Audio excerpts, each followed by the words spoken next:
Hello and welcome to That Shooting Show. My name is Steve Anderson. I am your humble host. You want to try it, Jay? You want to do your own intro? Oh boy, putting me on the spot right at the beginning, huh? Yeah, pressure. Hello and welcome to That Shooting Show. I am not your humble host, but I am here to talk a little bit about classification, maybe a little bit about some other stuff too. I'm Jay Slater. And there's no reason to be humble when you are one of the greatest revolver shooters on the planet and the best Ruger revolver shooter on the planet, correct? Absolutely. I am so proud of you to be associated with you. The things that you do are just so amazing. You are at the limit of human function, and that's kind of what we're here to talk about. 100%, yeah. Right. That's maybe a good way to put it too, 100%.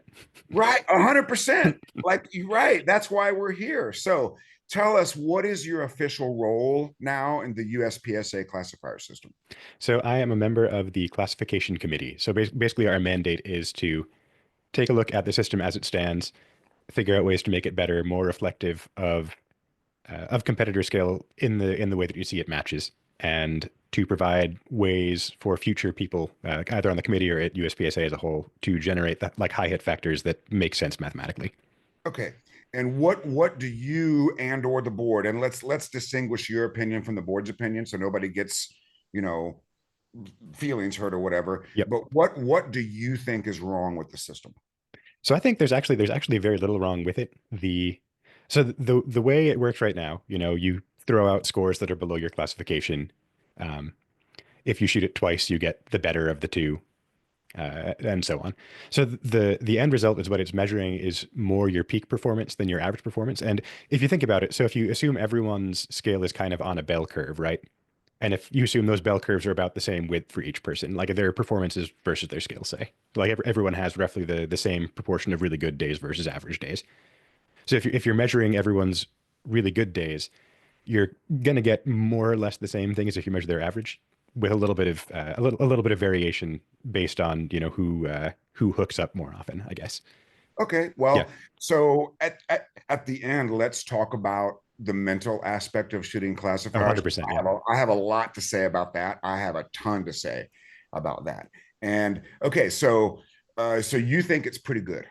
yeah, and the research we've done bears that out. So if you look at major match results as encapsulated in the ELO ratings that I maintain, um, they correspond to classification pretty well. So like in carry optics, for instance, the 25th percentile GM usually finishes above the 75th percentile M. Okay.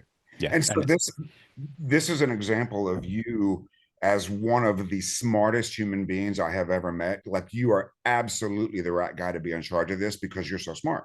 Um, and we'll talk about that later. But okay, so changes. Are there changes coming that are planned, or are you still kind of looking at it to see what's needed? yeah. So there are a couple of big changes planned. So the big one that is kind of gone public a little bit, I guess at the time we expected, but not with all the other context. The big change that went live most recently is that uh, we're removing those flags where you throw out classifications that are more than 5% below your current one. So essentially what that means is to to classify well, you're going to have to shoot more consistently on average. But the other half, the change that didn't get into this month's board meeting is that the high hit factor is going to come down as well to kind of balance that out. So you've got to shoot more consistently, but you're not aiming for quite as high a bar. And Okay.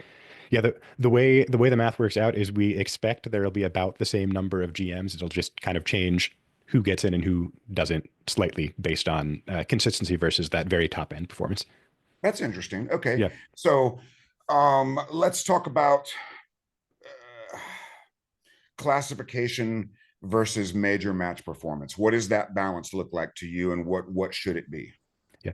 So really what I think the classification system ought to do, like it's kind of major match performance is a good yardstick for if it's measuring underlying competitor skill well. And that's kind of the direction we're taking there. As far as what classification is, I don't think it's not really super for the people who go and travel to a lot of major matches. They have the major matches to see how they do against national competition. Mhm. The classification system is more about the people who shoot mainly at the club level. And I think the best thing we can do for them as far as making classification like useful and valuable to the non-major match shooting, the non-big traveling member, is to make it actually reflect major match performance relatively well, maybe a little bit closer than it does today. So if your classification percent is 80%, you can expect to finish if it at roughly 80% in a major, as long as the big national names don't show up to that one. Right. Yeah. Okay. So, like for people that don't know, when I started shooting USPSA, I did not know I was shooting classifiers. The guys at my Southern Ohio club called them qualifiers. Oh, it's a qualifier. I had no idea. And then one day I got a card in the mail that said A class. And I asked my mentor, Vern Walker, what does this mean? He goes, you're an A class. I said, what's above that? Master. Is there anything above that? He said, Grandmaster, but you'll never be able to do it. And I said, watch me. And from my personal perspective, if I had had to go to major matches, let's say I had to go to 6 area, well, that wasn't in my lifestyle. I was working weekends in the record stores. I didn't have a lot of money. If I had had to go to nationals or major matches to earn GM, I never would have done it. And I never would have written my book, and we wouldn't be talking right now. Mm-hmm. So my favorite thing about it is the average dude can go to the Super Bowl, right? That's my favorite thing about it. So that's not going to change, correct? Yeah, we intend to at least my feeling strongly is that classification, the entire gamut of classifications from all the way up to GM, should be attainable at local matches without going to majors. Yeah. And like, for example, for me, I finished pretty well nationally and regionally, but because the classifiers as existed, and particularly the ones I saw, didn't have any movement, I was not a well-rounded competitor. I was a great classifier shooter because that's what I worked on. But because the movement piece wasn't present, I was not as well-rounded of a competitor as I should have been. Right. Now, what do you think? When you first announced this, my proposal was informally, let's set a percentage of classifiers that have movement. What are your thoughts on that? I think I generally agree. For me, the reasoning is more from the match director side, right? Because not every club has an extra 4 walls to spend on a little classifier short course, or an extra 10 or whatever it takes to set up the big field course one, 2408. Right. So classifiers that use a small number of props are valuable. And, ultimately, this is more a shooting game than a moving game, even though there's more movement now than there was 20 years ago. You can run as fast as you want, but if you're shooting Charlie Delta on everything, you're not going to be anywhere near the top. I mean, Right. yeah. Well, and like for example, I'm a huge fan of using classifiers in training, not necessarily to practice classifiers, but if you go set up a drill, you don't know what's world-class performance. Mhm. But if you set up hijinks, for example, hijinks is my favorite one because you cannot shoot fast and run fast and get the G on that. But if you can stay moving, the G is very attainable with 30 and 40 splits and transitions. It's so easy, right? Exactly. Yeah. And so one of the things, as far as percentages go, one of the things that we want to do is kind of keep a similar balance in the future classifier book to what we have today. So we want some that don't have movement, some that do, some that look like field courses, and some that may test movement in kind of a box to box fashion, or a like a shooting box with a stage procedure Oh, fashion. sure. Yeah. Yeah. Yeah. Yeah, I So think that's great because let's make it easy to set up because there was I think I feel like it was Lefty's Revenge. There was something that had a door that you had to build, and then there was something that had like in the middle was like this little shooting gallery deal, and then there was a barricade at the end. mm, And nobody's going to set that up. It's kind of like mini mart, right? We have to build stuff. Nobody's going to do that. yeah, I do love the idea of mini mart, but I haven't ever set it up at a match that I've run myself, so I can't, I guess I can't really argue with that. You know what's awesome about Mini Mart? The last time I shot it was at the Indiana State Championship, and I hundoed that thing at a state match. It was so cool. And curiously enough, that was the first major match that I won by pretending it was in my hometown. But we can come back to that later. So that's How? you raise a really good point there. So classifiers at major matches haven't been popular lately because there's kind of a perception that to do well on a classifier, you might need to shoot a little bit above kind of your comfortable match pace. You've at least that's the perception, I think. So if we can get it set up so that the classifier scores kind of reflect if you're a if you're an 85% M and you shoot a classifier at your comfortable pace, you should expect roughly an 85% score. And in the past, that might not always have been true, especially on some of the like the older classifiers where the high hit factors have gotten sky high with years upon years of people really perfecting all those individual skills that go into them. Um, Okay, so oh my gosh, we have so much to talk about. So number one, let's say we debut a new classifier at nationals, okay, and it's worth 60 points. The super squad is not going to try to win that stage. They're just going to coast through it because they want 90% of those 60 points, yeah, right? That stage is going to be won by some middle of the pack dude who is determined to win it or thinks it plays to his skill set or has nothing to lose. So, in that respect, maybe the super squad numbers are better because they reflect major match performance as opposed to hero or zero, which is the way a lot of people approach this. exactly. Yeah. So one of the big changes that the our big deliverable for kind of the whole year is not just new high hit factors, but the algorithm to set new high hit factors. And what we're trying to do is kind of look at the entire distribution of scores. So not just the top guy or the top two guys, but kind of the entire like the whole shape of that bell curve of competitor ability and sort of fit the high hit factor to that rather than just to the top couple of scores. And we found that gives very consistent results, I think, is the best way to say it. Not, so the objective, like we're saying, is to come up with a number that mirrors match performance well and picking even like an average of the top 10. I think that was the way that it was done back in the Foley years. There's some risk that that will still slowly inflate over time as people put together, even if they're not shooting hero or zero, they might still put down a hero run on that. And the net result is that the hit factors go up slowly over time, and that makes for like that means that the older classifier gets, the less well distributed its scores are. And so by looking at that entire set of scores, like every score that's been recorded on, say, El Presidente, we've got like there's a lot of data there. We can figure out very finely where the number ought to be that makes it so that we get the kind of the same number of GMs as we have in the like in the entire field today. So that's interesting. So, are you suggesting that there should only be a certain percentage of GMs and we need to tweak the system so that it stays, I don't know, 2% or whatever you think the number ought to be? Or is it this is the threshold and whoever gets in, gets in? Yeah. So it's at the moment we're kind of looking at it from a percentage basis. We're not intending, we're not looking to take away any classifications or do any like retroactive math.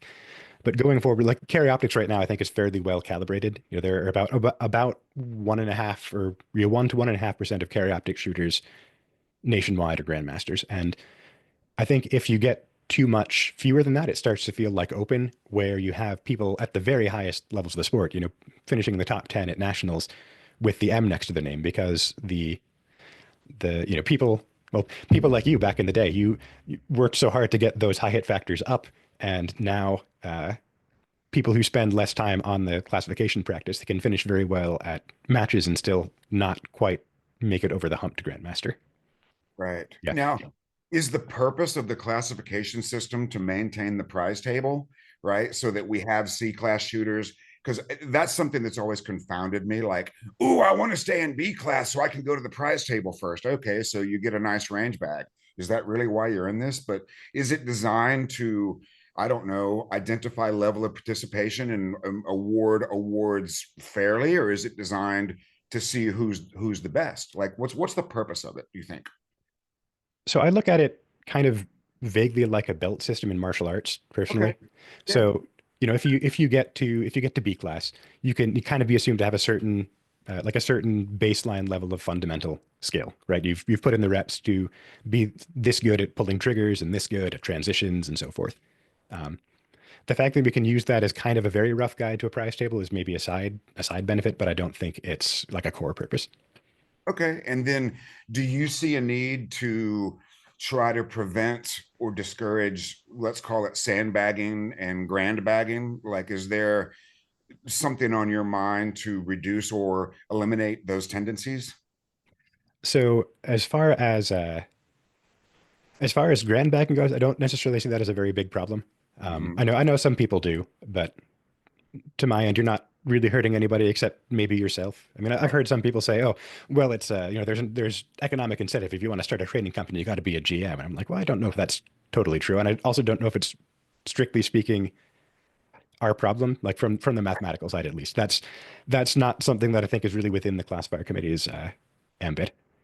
So, like since there are prizes on the line for sandbagging, I think that's something that we'd like to see reduced, and we have some ideas about that as far as how we want to handle match bumps, but we haven't done much in the way of research on that. I don't think we're quite ready to discuss exactly what it'll look like, except that it might be a little bit quicker classification to catch up to major match performances if you're putting in consistent major match performances above your class. Yeah, so like if a guy's in B class and he's crushing A class people all year long, somebody ought to go, okay, welcome to A class or welcome to M class or whatever it is. Yeah, exactly. And I think we've got like a couple of ideas about how we can do that systematically. So that the USPSA system will see those scores come in and kind of say, oh, this person ought to get bumped. Okay, cool. Yeah. So let's just go through all of the top of the head questions that I have for you, because there's so much I want to ask you, and we only have 90 minutes. Currently, how is high hit factor established? So it's actually been done a couple of different ways over the past, I don't know, 5 or 10 years. So, like I said, for the Mike Foley years, there have been a couple of like there was kind of that sense that a high hit factor was the average of the top 10 all-time scores on a classifier minus some outliers. Mhm. For more recently, there's been, I think, a little bit less of a systematic approach to it, especially with the addition of limited optics and kind of the figuring out of carry optics and limited optics high hit factors that kind of the late 2010s, early 2020s, where there was a period where both carry optics and PCC were really easy, and then they kind of eventually found the right difficulty. Yeah, that's kind of where it is. That's why one of our big tasks is to basically to write down a procedure to do this going Okay. forward. Yeah. Yeah, because when Carry Optics came out, the thing that I thought I knew was that it was kind of based on production, which seems crazy in retrospect. Was that the case with Carry Optics? Originally, yeah. And PCC kind of more or less started with open high hit factors, which kind of sort of worked in most places, except where there were unusual draws or turning starts, like wrists above shoulders, all kinds of things where it's much easier to get a PCC on target than an open gun. Right. And can you, if somebody were to propose a classifier, which by the way I would love to do. So if you want classifiers, you let me know because I've got some great ones I want to propose. But could you look at that diagram, knowing what you know about shooting and data, and sort of estimate what a GM would be able to do on that, and just kind of put it together that way? So that's something, one of the other hats I wear, I actually do kind of a very similar job for ICOR as well. And because we have so much less data in the revolver world, we do a little bit of that. We kind of know what a GM split is, what a GM draw is, and so forth. Mhm. The joy of doing this for USPSA is that we have orders of magnitude more data than that. So if we put a classifier out to be provisional for 6 months, we'll get hundreds or thousands of scores. And some of the testing we've done suggests that the math will get to within about 5% of the eventual like converged value, the right value in the end on 100 scores, and within 1% on 1,000. So Hmm. yeah, basically after a provisional period, we should be able to say we're pretty confident in these high hit factors. They might change a little bit more as more data comes in, but I don't think we'll need to resort to kind of estimation for future new classifiers. Yeah, so I think all we really need to do is send Jay Beal the proposed classifiers and a palette of Walther PDP steel frames and just let turn them in, right? I think that's the easiest way. And Oh then of yeah. course you can handle the revolver stuff. That's totally fine. Let's go on to some of my other questions. Um, well, like for example, based on the previous question, if there's a turn and draw, I can tell you that a GM should be able to do a turn and draw at 10 yards, about 1-1, 1-2, right?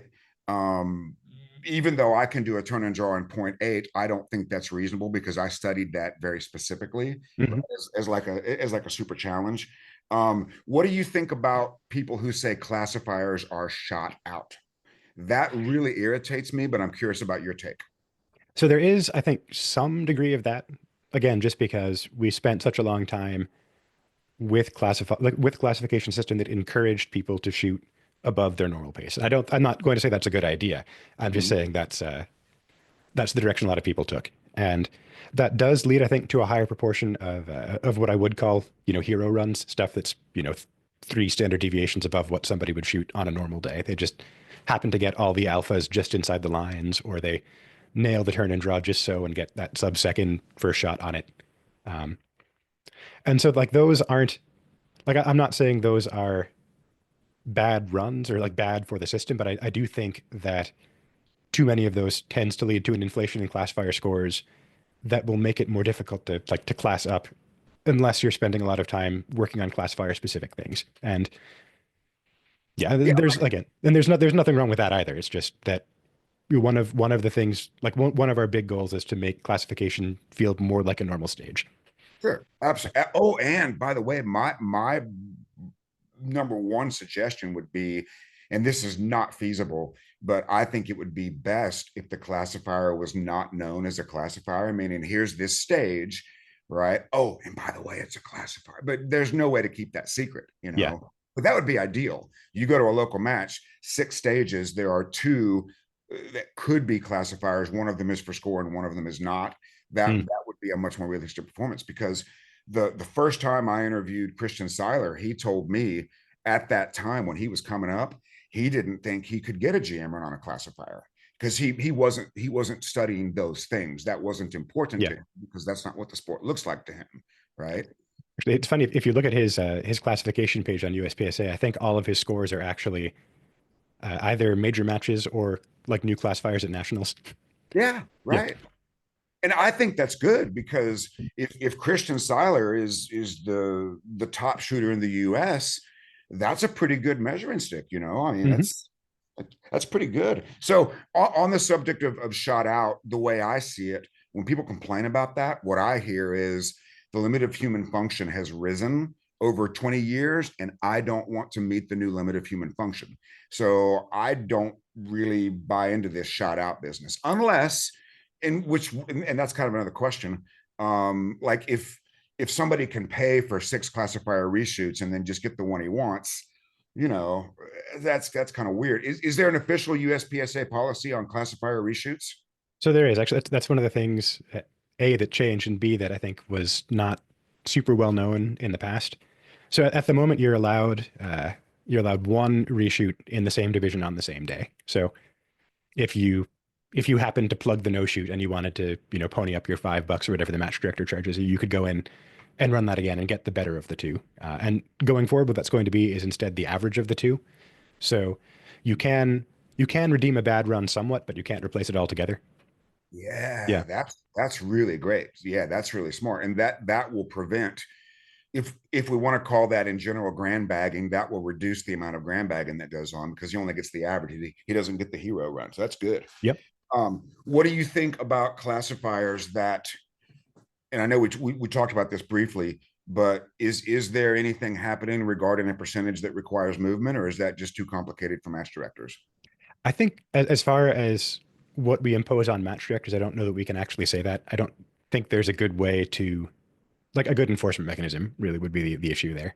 Right. As far as what's in the book, I think we want to try and keep roughly half and half, Yeah, maybe shading slightly more toward movement, but again, a lot of those movement classifiers are going to look more like box to box than like a stage. sure.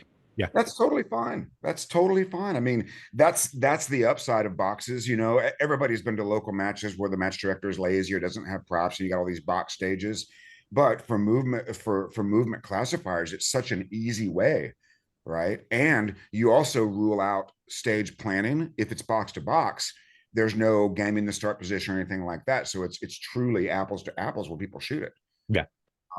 Like for example, 99-10, both sides now Yep. That's a where good one. Yeah. that's so I use that in class all the time because you've got sort of an accelerator array, you've got a 16-foot sprint, which is about as far as it gets at most matches, and then you've got another accelerator array. So it's perfect for non-shooting movement training. It's a really great way to learn to leave sooner and shoot sooner. Um, is there anything do you think needed or planned like a super GM or a distinguished GM? Is there anything coming down the pipe like that? We've talked some about it, and there is, I think, some value to that just because, there is kind of a tier of competitor. who, if they show up, they're going to beat all the local GMs, right? You know, your Mason Lanes, your Silers, your Jacob Hetheringtons, and so forth.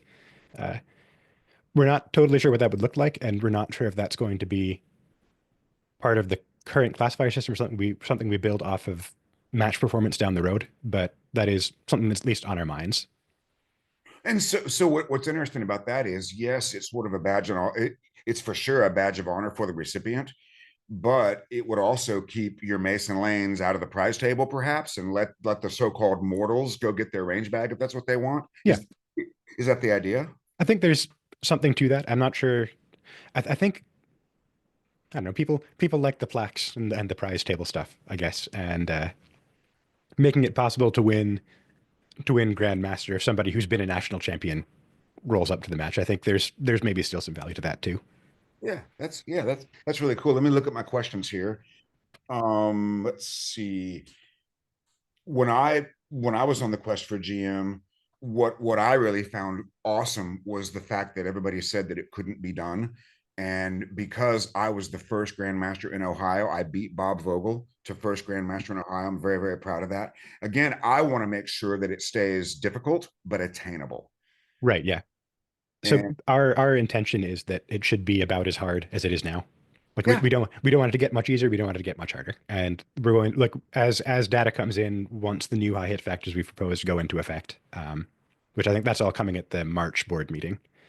Uh, we'll be keeping an eye on things and making sure we haven't tuned too far in either direction. yeah. And what's going on with limited optics? Because in my mind, it lays right in the middle between carry optics and open. And depending on the distance to the targets, like if the targets are close, no advantage open. But if the targets get further out, advantage open. So are you just going to use the data, or is there some skewing going on there? I think we've got enough data coming in now. Limited optics was popular enough last year that I think we've got enough to lay down pretty good hit factors on the classifiers that we intend to keep. Which is actually that's another topic. The classifier book's going to get a little bit smaller. Again, hopefully, provided the board approves this in March. We want to get down to a book of like roughly 50 because that leaves enough for a good variety of stages, a good mix of kind of styles between static to box to field course, and enough so that if you've got a couple of clubs in the local area, they aren't stepping on each other's toes with duplicate stages. Mm-hmm. But so bringing that number down means that we've got scores on fewer stages, which means more scores per stage, which means better data, better integrity, better hit factors. Right. And because you're a computer wizard, you can foresee the unintended consequences of changing a computer program, right? Because you can see it, 7 steps ahead. Do you think there should be a mechanism for somebody's classification being reduced based on performance? That's another big debate that a lot of people, as one of the first things people I think ask when they hear about all the revamps coming. And so for my part, I think no, I'm fine with keeping classification as a lifetime achievement award, and that's sort of where the classifier committee has come down as a whole, at least for the time being. The thing that will change though is that with classifiers more than 5% below your average not getting thrown out anymore, your percentage can float. So if somebody made GM in 2005, say, Like and me. yeah, exactly.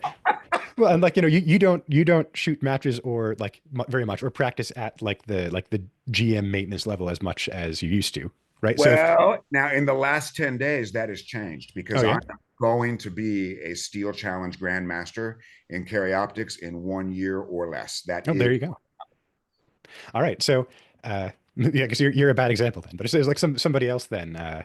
So there's another 2005 GM who's put down the guns and shoots once a month for fun nowadays. Uh, his classification percentage might go down to say 80, but he'd still have GM next to his name. Mhm. And that kind of gives you the best of both worlds in some sense, some marker of where this person is at the moment, and then also a marker of kind of their high watermark. Yeah, and my favorite thing about being an open GM is it also makes me a revolver master. So it Oh puts yeah, me in the same echelon as the mighty Jay Slater. I'm within 10% of Jay Slater having never. Oh, wait. This is my new competition revolver. So when I go from M to G, I'll be using this little guy. I'll be hot on your heels. Um, so let's see. Okay, classification reduced, classification maintained. We talked about limited optics. What about this business of match bumps and number of GMs? Are we going to look at that at all? So the that's I think a place where we'll sort of let the cards fall as they may. You know, the classification system will be tuned to make roughly the same number of GMs in terms of the population as Carry Optics does, Oh, I see. as Carry Optics does now. But it matches. If somebody shoots above their class there, and the match bump algorithm, whether the current one or ones we come up with in the future says they get the bump, then that's just something that they've earned. We're not going to make, say, regular classification harder just because people are getting in by way of match bump. Right. Yeah. So I just got back from Florida doing a class with Kita Bussey, and she recounted that at one time she went to a match and beat a bunch of masters. She was a B class shooter at that time, and then because there weren't enough G's there, she remained a B class shooter. The other thing that happened to her was she shot some master class scores right before they overhauled production. Right. Hmm. So if there's any retroactive adjustment and we decide, okay, less G's or whatever, can somebody get a retroactive bump off a rules change, or is the past the past? I think the way it's going to be is the past is the past. So say, I don't know, maybe 5 years from now, if high hit factors go up, your percentage will stay the same provided you don't shoot anything new, right? We're not going to go back and edit scores in the past, or rather, scores that are shot in the past are graded according to the standards of when they were shot, not At today. that time. Yeah, Sure, sure. And does this mean that you have anything to do with steel challenge classifications, or is that a totally separate thing? that's a different animal for now. I think that one is. Well, I don't actually know off the top of my head exactly how steel challenge classification works, but if the steel challenge committee wants us to look at some things for them, I'm sure we'd be happy to if we can find the time. Okay. Yeah, So currently your board is not concerned with steel challenge classifications. yeah, we're totally focused on the USPSA side for now. So that's good. So we'll wait until I lay down some super high hit factors, and then you guys can talk about the Anderson bump that occurred in 2025 Yep. when I got so yeah, my dry fire 2 a days start today. I just got back from Florida. Dry fire 2 a days start today, and I have my steel challenge banners, and I'm dry firing at 10th below GM times right now. Oh, So nice. there's going to be an Anderson bump coming very soon. All right. So the next thing I want to talk about is mindset on classifier shooting. And this is just general observation. I do match mode coaching from time to time, as you have seen. Oh, remember when my Danish buddy won high overall on the classifier stage? Oh, yeah, yeah. Kim's great. I'm Yeah, looking forward that to seeing was him in South Africa this fall. yeah, Kim Franzen, the Great Dane, and he wasn't having a great match, but we walk up to the classifier stage, and he turns to me with this evil Danish grin, and he goes, "I am so good at one shot per target. Watch this." And that's a great example of self-image unlocking skill. But Hmm. typically, when I do match mode coaching, guys go up and say, "Oh, the hit factor's 9," or "Oh, I need a 350." Right? Have you experienced any of that yourself, shooting classifiers and like having a time or a hit factor goal versus just shooting the thing? I actually never really did. I don't do a lot of hit factor math kind of at matches in the first place, and that also never really carried over into classifiers for me. I just figured I'd shoot it the best I could and see where it fell. Well, I have been to so many matches, and one stands out in particular in New Jersey. This guy, he was sitting at 84%. He Hmm. needs one more. And I think it was like a bill drill, reload, bill drill kind of a thing. I don't remember the classifier number, but he goes, "I got to do it in 2.9. I got to do it in 2.9." And he did. He did it in 2.9 with a delta and a mic. Hmm. And then he went and paid for his reshoot. And I said, "Sir, you don't know me, but my name is Steve Anderson, and I'm here coaching some other people. What I need you to do is put the dot in the middle of the target and pull the trigger 6 times, do a reload, and pull the trigger 6 times with the dot in the middle of the target." He goes, "Well, I got nothing to lose, so I might as well try that." And he did. He got his master class score. Now, in the future, they would average the stinker and the plinker to get the score, but at that time, it did get him the bump. Yeah, And so the only advice I've got for people is if you want your classification to be accurate, you've got to shoot it like any other stage, right? exactly. And that's getting it more in like more and more in that direction is exactly what we're aiming for. And it is funny, like kind of leading up to this call, I was thinking, you know, that like the the people who do all the Anderson stuff, or people who read Lanny's book and understood it without an interpreter, those are the ones who are going to like benefit from this the most because they're already familiar with putting down their consistent best performance on demand. Right. Oh, it was so great. 2 years ago, they had a stay. I was with Jay Beal. I call it coaching him. He doesn't really need me. I just carry his bag and try to keep him smiling while he does super squad things. But they literally had a 6 reload strong hand and then a 6 reload weak hand. Right. It was two strings. Mhm. And I was looking at practice score and I said, Jay finished up and I said, "Hey, Jay, you just won the Anderson stage." And he looks at me and he goes, "Of course I did." You know? So Yep, what one of my favorite things about you is as one of the smartest human beings I have ever met, you have never tried to outsmart mental management. And I'm not trying to turn this into a mental management program, but I do want people to know that we have, so Lanny told us how to win the Olympics from a mental game standpoint, you know? And what is your favorite part about mental management? for me, it's like the thing that I've gotten the best. Well, actually, that's really tough to say. The thing that I do the most often that is maybe I do the most often, but is not the biggest thing that's been useful is the little setting the eyes part right before a stage. Focusing on a small point, uh, Mhm. and whether that's on a target or not, just it gets me in the right place to focus on small points on the targets when I get to shooting. And then the part that I've gotten the most value out of overall, I think, is the journal because I can go back and say, oh, this is what was happening on my good days, on my best days. Hmm. You know what? I wish I had brought my journal with me because my last dry fire session for Steel Challenge was my first attempt at point 0.10 below GM part times. And I did it every single stage.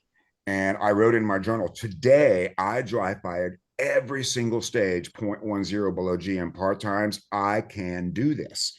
And my goal statement was Steel Challenge GM is now inevitable, which is a very powerful word. Absolutely. As we, because you're in kind of an interesting world, the revolver world. Do revolver shooters still worship at the altar of Michalak, or is that considered history now? I mean, he's in the pantheon, right? He's up there. It's still a great compliment when people say, "Oh, that was like a Mitchell reload." When I post one on Instagram, I'm like, "Yeah, that feels good." Oh, by the way, how close are you to a 0.99? I haven't gotten after it again since the last video, so I've got 0.17 to go, and I think there's probably that much meat on the bone somewhere, but it might take a little bit of time to find it. And are you doing it into the berm or on a target? So this is all still in dry fire, and it's at an into the berm pace. I think it's Yeah. four probably on paper is what I say my confirmation standard is for that. Yeah, Well, and so what we're trying to do here, what you're trying to do, is establish a new limit of human function, which what I think the classifier system ought to be. I think it ought to be this is what a human being can do with a firearm to the best of our knowledge, right? And as long as that high hit factor is valid and I suppose verified, I'm all for it, you know. Um, and so these high hit factors, I look at them as more of personal goals for the limit of human function as opposed to anything else, yeah. right? Now, are you involved at all in culling divisions and looking at limited 10 revolver, like single stack? Is that anything within your purview? No, that'd be kind of the board at large for that. We just get to well, the only input we'd have is that, or the input we'd like to have, I guess, is that big rule changes to existing divisions. They'll change the high hit factors. So if we get some heads up of that, we can kind of see if there's anything we can do, or if it's got to be a provisional period like limited 10 optics is going to be. Okay.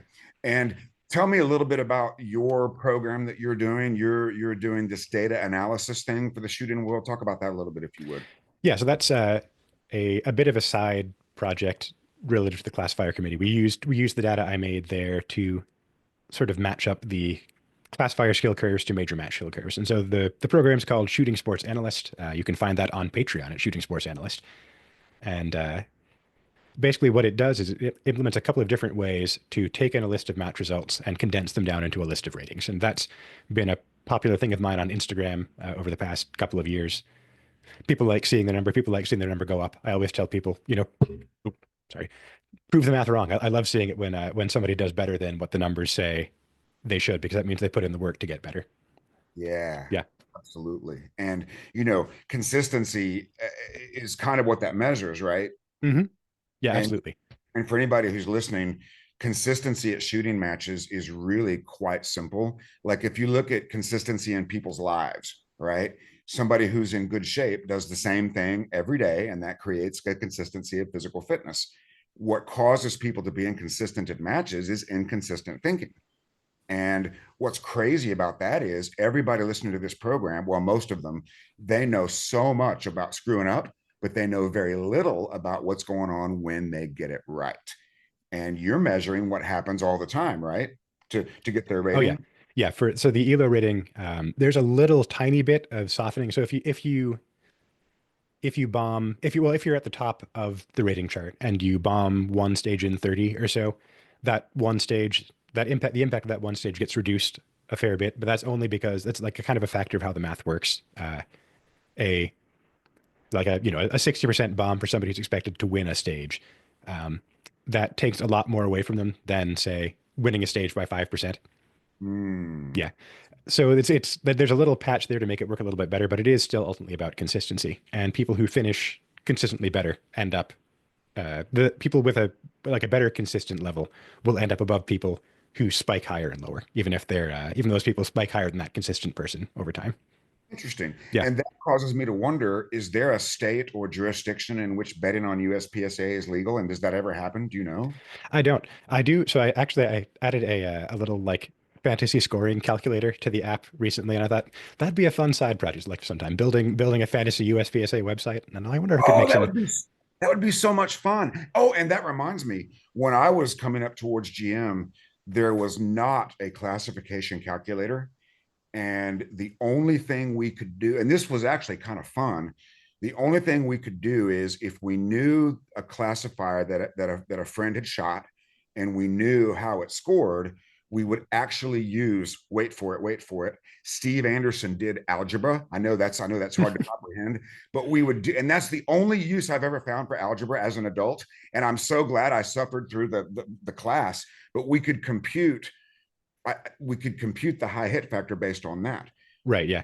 And do you have any idea why USPSA decided, okay, let's just tell them what it is? Like, I know you weren't around when that was going on, but do you know why they did that?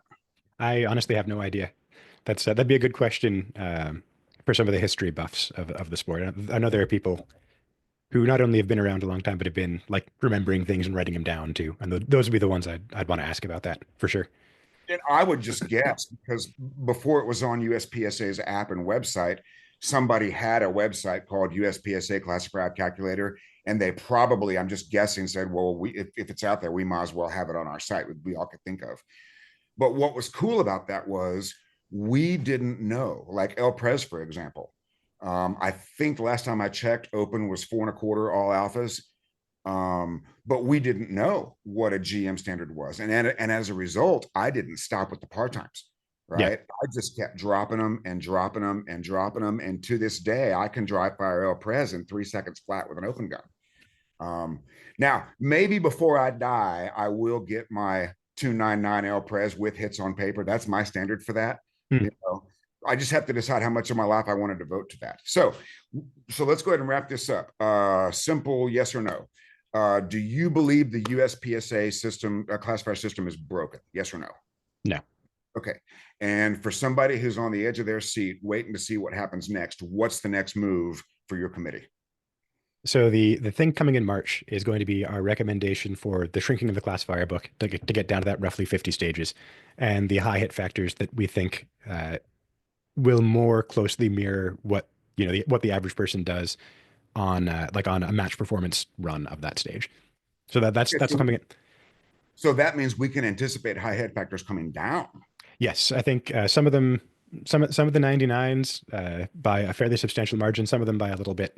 And there are a couple that are going up. In particular, I think that's the 23 series is the one that ended up a little bit too easy. Mhm. And those will in some places see a little bit of a bump to get them back onto the same level as all the rest. So that's interesting. So that brings to mind another rumor. somebody told me years ago that Jerry Michalak's scores were never put in the classifier database because they were considered unhuman. Can you confirm or deny that? I actually don't know. That'd be a good little topic of research. That'd be If kind of cool. Can you it look into is, that for us? yeah, I'll put it on my agenda and see if I can. Well, actually, I've got kind of the as under NDA, of course, but I've got access to the USPSA classifier database, so I might be able to answer that one and find out. That's I would, interesting. Well, and so, like, for example, I disagree with that. I think Jerry Michalak is a human being, and if he can do a thing with a revolver, that should be considered the limit of human function, right? If Jay Beal can do a thing with a reload, Legos, not Legos, however you want to write the stage description, that should be the limit of human function because in my mind, that's what we're measuring. What can a human being do with a firearm, and how does the rest of the world stack up to that? yeah. Actually, that's another thing that's likely to happen is that I think our intention is also to allow classifier scores above 100%. So we'll have 100% is the benchmark that makes roughly the right number of GMs, but we also want to recognize performances above that as well. So if Jay Beal, without the distraction of Legos, puts down like 107% run on, I don't know, can you count? Right. That'll go on his record as 107%, as opposed to just getting capped at 100 now. And that affects his average, right? He now Yeah. gets So 100% in his so average. yeah, and so as the top 20 page on the USPSA website will, I believe, reflect that as well. So you might see people in the future with classification scores above 100% leading the leaderboards Ooh, on the site. maybe that should be the super GM, right? Yeah, there's a good argument to be made for that. Right. So like let's just say Jay Beal right now is submitting his classifier scores on open because he's racing a buddy to open GM shooting carry optics, which is Mhm. awesome. I totally Yeah, support that. But wouldn't that be cool if a guy had six, his rolling six were above 100%? That's your super GM. Write that down. Take it to the board, make it happen. I will write that down. It's like I said, That's a great idea, right? If we're going to allow more than 100, that's how we define a super GM. Hey, this guy's got a rolling average of six above 100. He's a super GM. So, Jay Beal, you have your orders. And Jay Slater, on a slightly personal note, I want to congratulate you on your upcoming Slater Junior or Juniorette. yeah, a little short cult. Oh, yeah, that's going to be so cool. And man, the combination of you and your wife is going to produce potentially the smartest superhuman on the planet. That's going to be kind of cool. Yeah, I'm sure it's going to be an adventure raising a kid that smart. Hey, you might even learn a thing or two about that, I right? mean, almost certainly, I expect. Yeah, and I also want to ask you a question. I tell this story in the mental management classes all the time. I think that it's you because I'm not sure who else it would be. Are you the one who beat Jerry in a revolver shoot off and then went to the journal and wrote, "I often beat Jerry Michalak"? Was that you or was that somebody I else? think that might have been CJ LaRusso, actually. Oh, that's right. Yeah. He's the guy that made my glow in the dark hockey pucks, Yep. right? Actually, I still haven't gotten a chance to shoot heads up or head to head rather with Jerry. He's mostly retired from the revolver world, and Sure. yeah, I think he shoots I-Core every now and then when it's down down in Louisiana near him. But other than that, he's content to let his massive legacy, like his 15-year legacy of being untouchable with a wheel gun stand on its own. Yeah. Absolute and nothing but respect because he was the limit of human function Oh, forever. absolutely. Yeah. Yeah, I I mean, he was mean, he was a limited human function for a long time for people shooting heads up. right, Yeah. right. Do we know what his fastest ever live fire reload is? Do you know that number? I don't off the top of my head. I think there's there. I think he's got two videos up. One doing it with a six gun and one with an eight. And I think I'm not sure that's the best he's ever done, but it's certainly the best that I've seen. I think they're good, but not unbeatable. But is he documented under a second standing reload? I don't think he is. I think that'd be a first. That's going to be you. I might You're, pull out the 40 gun for that as opposed to the nines because it's got fewer chambers, bigger holes, easier. as long as it's got a cylinder, Yep, you're going to be the that's guy to still a do it. reload. That's still a revolver and it's still a reload. Right. And all you have to do is find something to do sooner. Right. The mechanics of your reload are perfect. And we'll get back to classifiers because that's what we're talking about, right? Classifiers are measuring individual skills. And literally all you've got to do, you've got to find 0.17 to do sooner. Right. Yep. And here's how I think you should do it. I think you should eliminate the start tone and just start your timer and then just do your reload, because we don't care about the total time. We care about that individual event. Yeah, yep. So the way I'm doing it right now is in the middle of a four aces in dry fire. So Mhm. I've got a click and like a click to start and a click to finish as my two measuring points. Yeah, that's going to be I'm so excited for you. Make sure the camera's running, Oh, right? absolutely. That's why, I spent a lot of time working on reloads unrecorded, and that's why I did this last batch to get the 116 on camera because I've told people I've done it and like, well, show me the video. And like now I can. I've got it recorded for sure.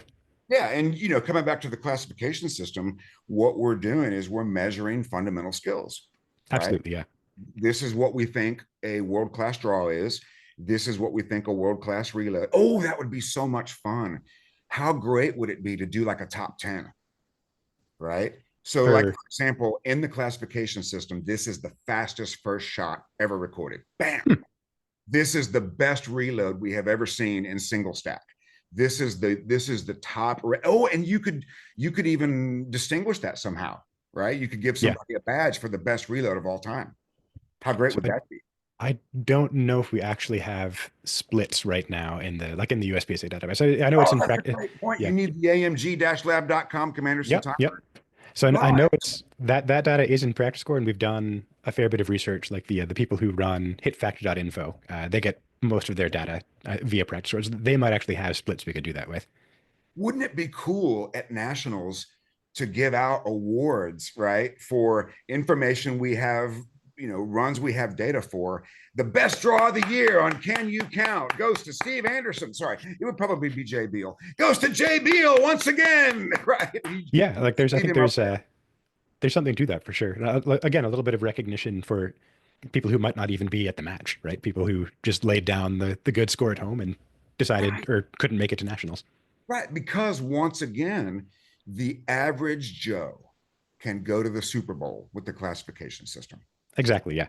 For example, I'm never going to own a race car, so I can't go to the Indy 500 and see how I do, right? But in the classification system, I can compete in the Super Bowl.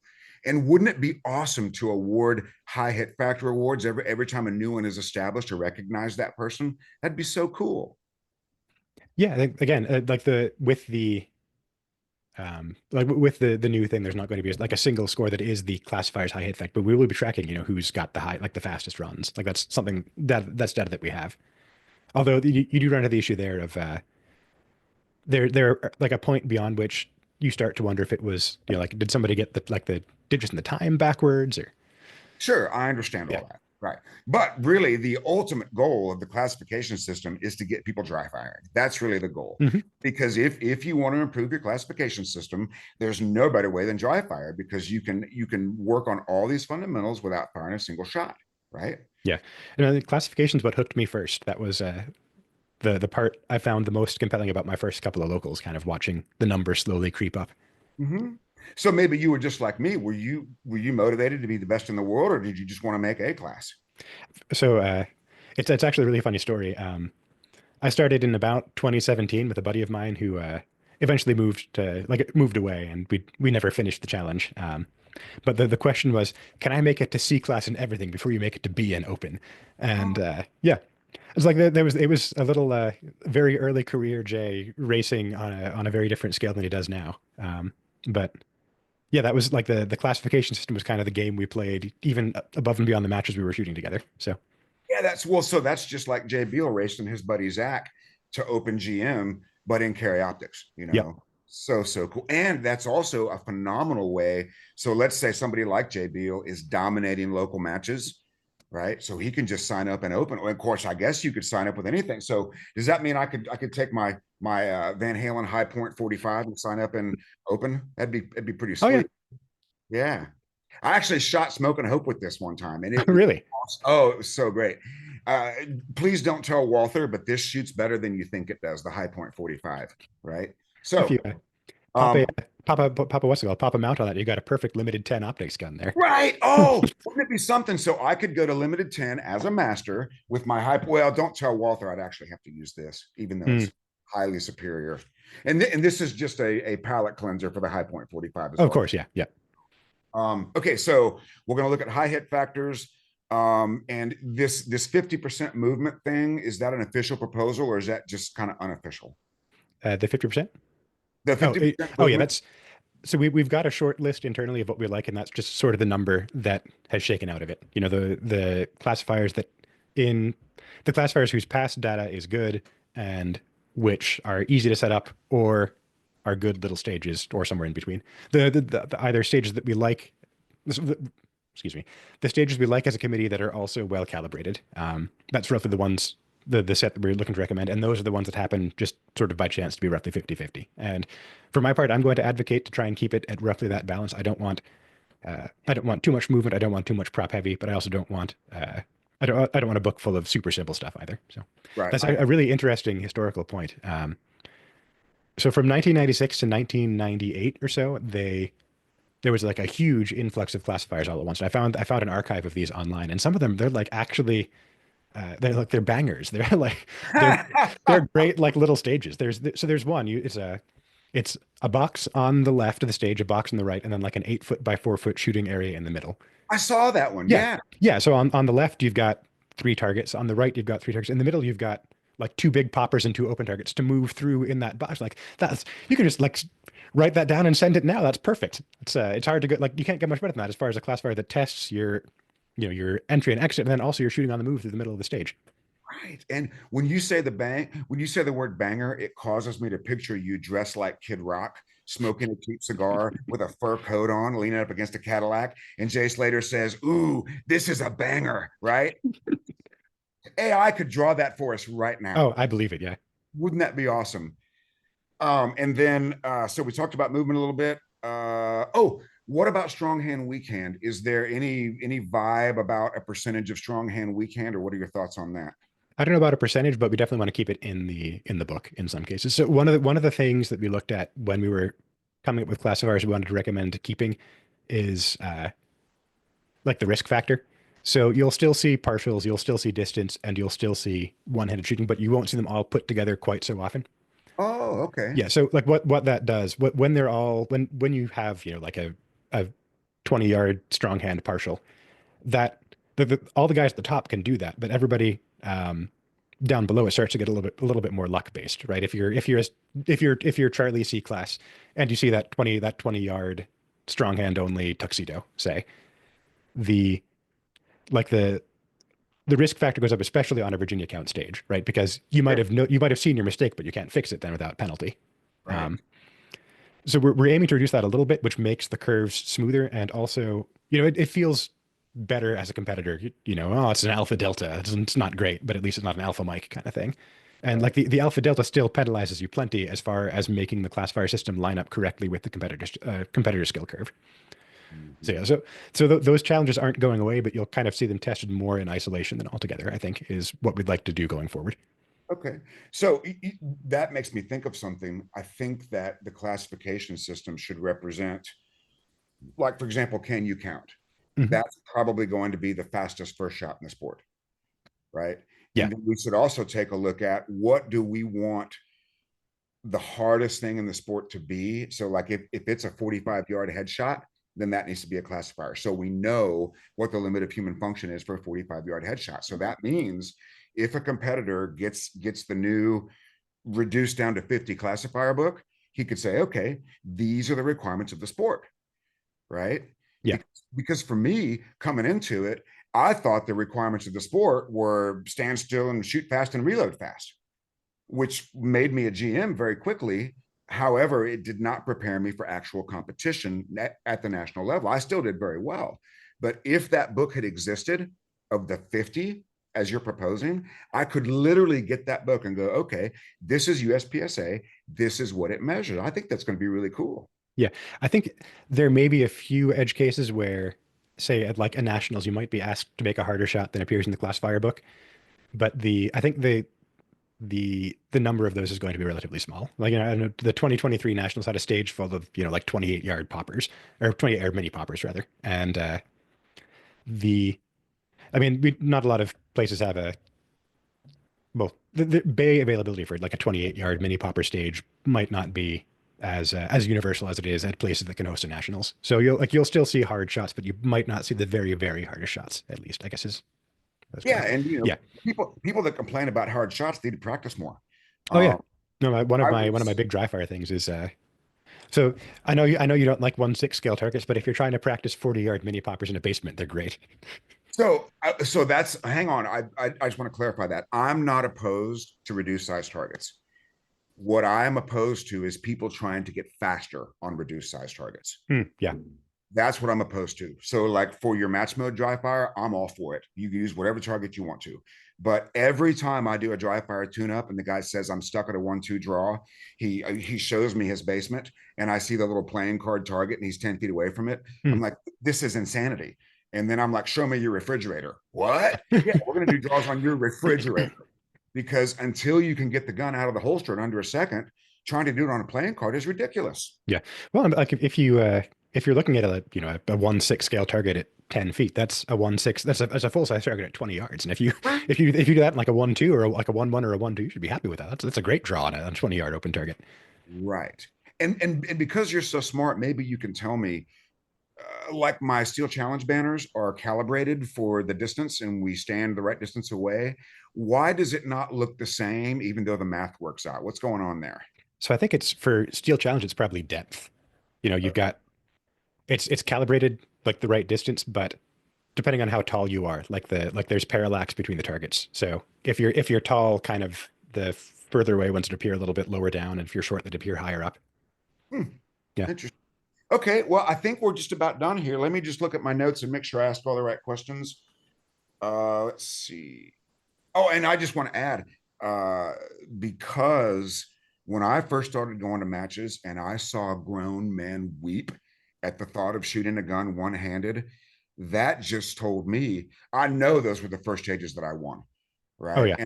And I know for a fact that getting to Grandmaster was so much easier for me because I was so good at one-handed shooting. And so my for anybody that's listening, if there's something you can't do in a classifier, guess what? That's your homework, right? You need to be a great one-handed shooter.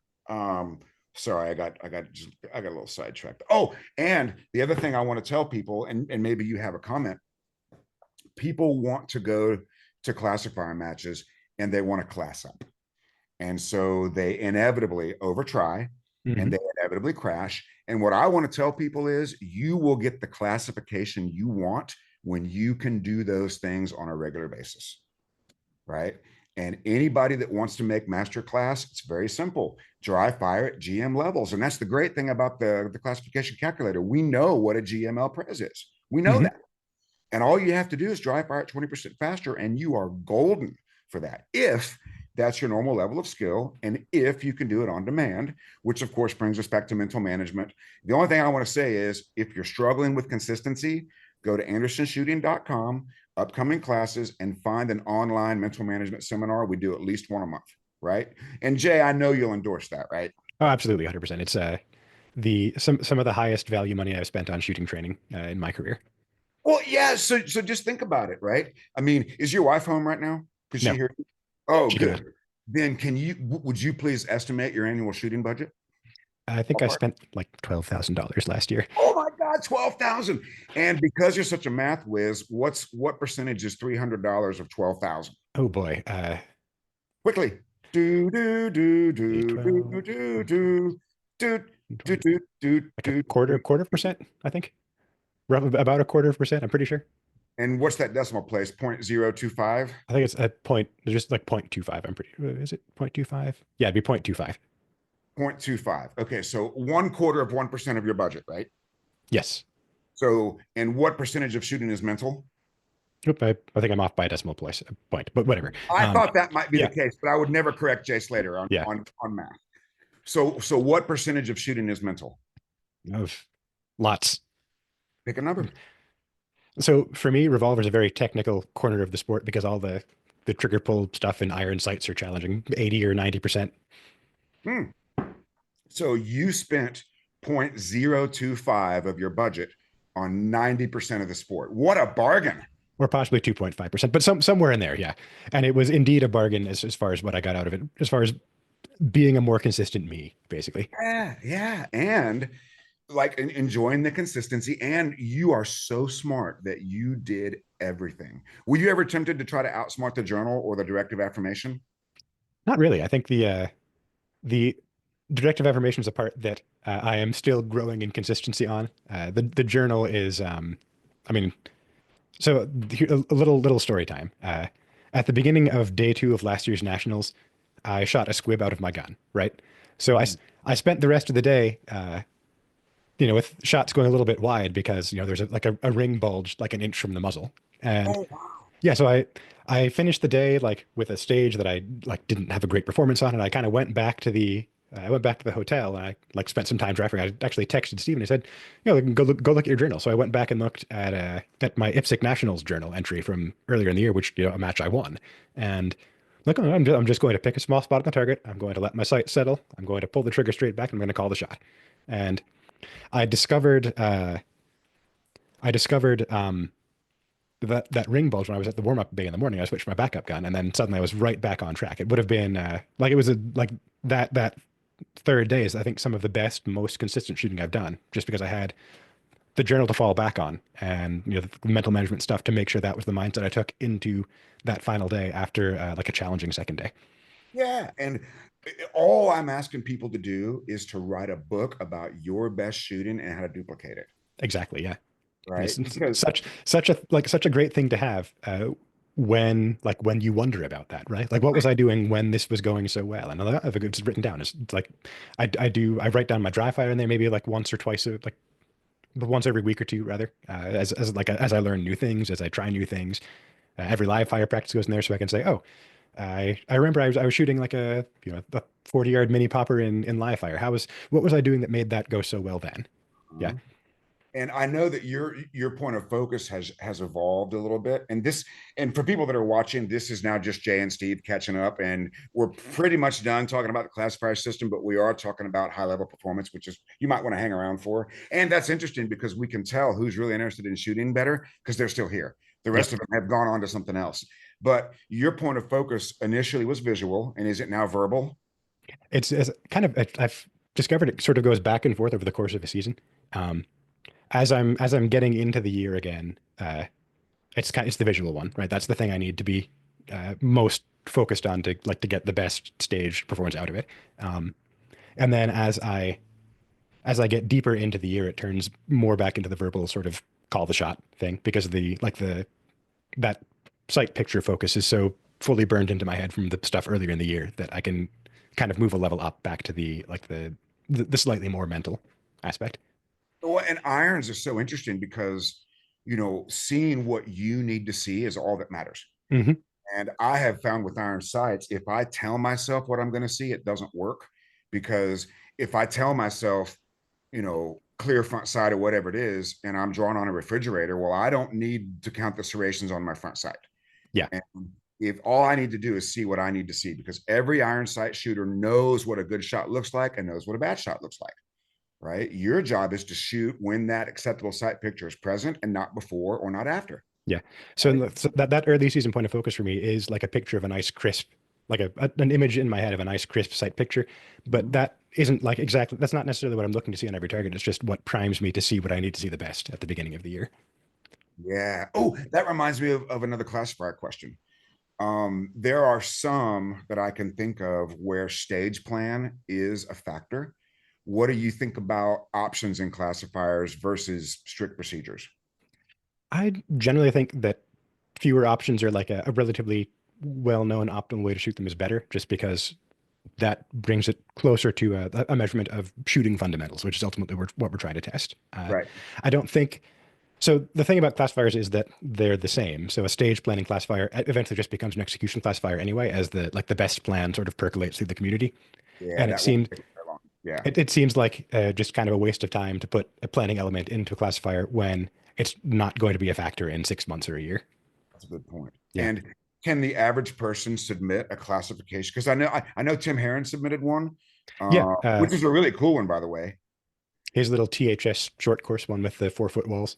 And I want to add on a personal note. I don't know if it stood, but I was coaching Travis Tomasi on team MPA, And right after we had a meeting about, I will see what I need to see, he won that stage. It was his first stage of the day. Nice. And he was so like Travis Tomasi's walking off, and the RO goes, "Man, that was a great run. Travis just saw what he saw, you know." And I said, Travis, you're winning the stage." He goes, "I am," just by seeing what he needs to see. It was so cool to watch. But can an average person submit a classifier? Yeah, I think we're sort of looking at things for 2025 and beyond. The size of the classifier book means we there might not be as much churn, kind of in the ideal case, I guess. But yeah, we're still taking taking submissions. If you got a good idea, send it to one of us. That I mean, you can send it to me, Steve. But for people listening, if you know somebody else better, feel free to send it to them. We'll take a look. We'll see if it's we'll see if it kind of fits what we're looking to do. And yeah, So do you have and I don't want to, of course, you probably got three computer programs written to sort your email, but do you have a at USPSA email address people could email you ideas with, or is I don't, but I will give out my shooting sports analyst one. So that's J, my name, JAY, at shootingsportsanalyst.com. okay, and they should just put classifier ideas in the subject line to help you Yeah. weed it out. Yep. You probably have three computers programmed just to do that for you. So it won't I be could actually, yeah. yeah, of A course little you do. put it into a folder, like star Right, those of ones so I course. can look at them. Yeah. Of course you do. All right, let me just look at my questions one more time. We talked about those things. We talked about those things. We talked about movement. We talked about all of those things. Yeah, that's outstanding. Thank you so much for your time. I appreciate your time as always. Congratulations again on the little one coming soon. When is that expected to be? August 21st. Okay, and we still don't know boy or girl at this point, I'm sure, right? Not yet, yeah. I think I'm not sure we're going to share that, but we'll know in April. Outstanding. Yeah. Well, I'm so happy for you and your lovely wife. This means I will never stay in your house again. So your wife doesn't have to worry about me staying in the house anymore as well. I'll be respectful and get a hotel. All right. All right. Thank you so much for tuning in, everybody. This is the great Jay Slater of the USPSA. What's the official name of the The committee? classifier committee. Okay, outstanding.